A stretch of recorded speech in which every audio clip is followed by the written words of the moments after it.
जय हिंद। कैसे हैं आप लोग। आज की इस एपिसोड में मैं आपको एक ऐसे देश के बारे में बताने वाला हूँ जिसने ना जाने कितनी ज़्यादा आपदाओं का सामना किया है, लेकिन इन सब के बावजूद इस देश ने इतनी तेज़ी से विकास किया है कि आप सोच भी नहीं सकते। इस देश में कभी भूकंप आ जाता है, कभी सुनामी आ जाती है, लेकिन तभी भी इस देश ने बहुत तेज़ी से विकास किया है। जी हाँ दोस्तों, मैं आपको जापान के बारे में बताने वाला हूँ। आगे मैं आपको ये भी बताऊंगा कि वो कौन से कारण थे जिसकी वजह से जापान ने इतनी तेज़ी से विकास कर लिया है। जापान में एजुकेशन सिस्टम बहुत ज़्यादा अच्छा है। यहाँ पे 100% एजुकेटेड लोग रहते हैं। मुझे लगता है जापान ने अपने एजुकेशन की वजह से इतनी तेज़ी से विकास किया है क्योंकि यहाँ पे बहुत ज़्यादा एजुकेटेड लोग रहते हैं जिनका इनोवेशन में बहुत बड़ा हाथ होता है। जापान में लोगों का लाइफस्टाइल बहुत ज़्यादा बिजी होता है। ये सुबह से रात तक बहुत ज़्यादा मेहनत करते हैं। आप जानकर चौंक जाएंगे, 16 से 18 साल होने के बाद अपना काम चालू कर देते हैं। वो कहीं ना कहीं जॉब कर लेते हैं या अपना बिजनेस कर लेते हैं।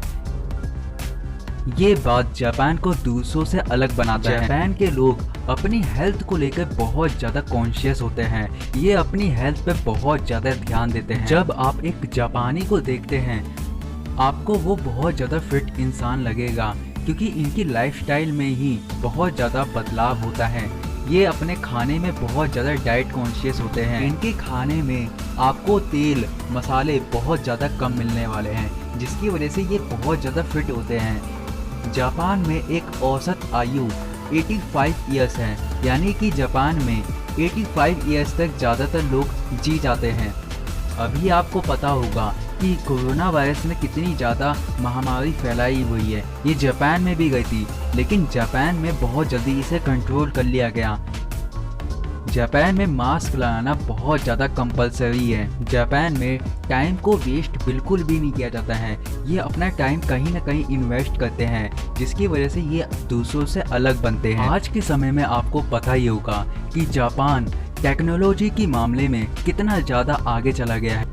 इसका एक ही कारण है इनका एजुकेशन सिस्टम, जो कि स्टूडेंट्स के लिए बहुत ज़्यादा अच्छा माना जाता है। आपको लगता है जापान में इंग्लिश और जापानीज ही सिखाई जाती है? ऐसा बिल्कुल नहीं है। इस देश में बहुत तरह की लैंग्वेजेस सिखाई जाती हैं। आपको जान के हैरानी होगी कि जापान में हिंदी भी सिखाई जाती है। आप नमस्ते कोहे के बारे में जानते हैं? ये भी जापान से हैं। ये बहुत ज़्यादा सक्सेसफुल और पॉपुलर यूट्यूबर है इंडिया में। इनके अभी 2.25 मिलियन सब्सक्राइबर्स हैं जो कि बहुत ज़्यादा माने जाते हैं।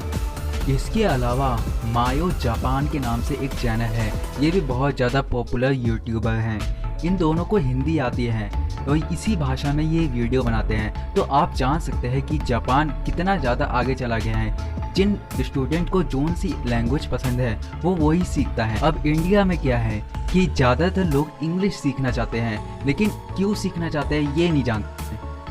मेरी तरफ से आपको यही एडवाइस है कि आपको जोन सी लैंग्वेज अच्छी लगती है आप वो सीखिए, इंग्लिश के चक्कर में ना जाइए। कुछ लोग ये भी सोचते हैं कि चाइना को कोई भी नहीं हरा सकता है, लेकिन आपको हैरानी होगी 1945 से पहले जापान और चाइना के बीच में जो युद्ध हुआ था उसमें हर बार बुरी तरह से हारता था चाइना। इसके अलावा चाइना जब हार जाता था तो अपना ज़मीन भी गंवा देता था। लेकिन 1945 के बाद जब इस पर परमाणु बम गिरा दिया गया तो चाइना ने उसकी ज़मीन वापस ले ली। अब मुझे कुछ दोस्त बताते हैं कि जापान में एक सबसे बड़ी कमी ये है कि यहाँ पे सुसाइड बहुत जल्दी कर लिया जाता है। यहाँ के कुछ लोग डिप्रेशन के शिकार हैं। मुझे तो ऐसा बिल्कुल नहीं लगता क्योंकि मुझे लगता है कि यहाँ के देश बहुत ज़्यादा हंसमुख होते हैं और नेचर के साथ बहुत ज़्यादा अच्छे। अगर ऐसा है तो आप मुझे कमेंट करके बता सकते हैं। तो दोस्तों, आपको ये एपिसोड कैसा लगा? अगर आपको ये एपिसोड पसंद आया तो इसे लाइक कीजिए। अगर चैनल पे नए हैं तो अभी सब्सक्राइब कर लीजिए और बेल नोटिफिकेशन दबा दीजिएगा ताकि आपको लेटेस्ट नोटिफिकेशन जल्दी मिल जाए। तो मिलते हैं नए एपिसोड के साथ, तब तक के लिए जय हिंद, जय भारत।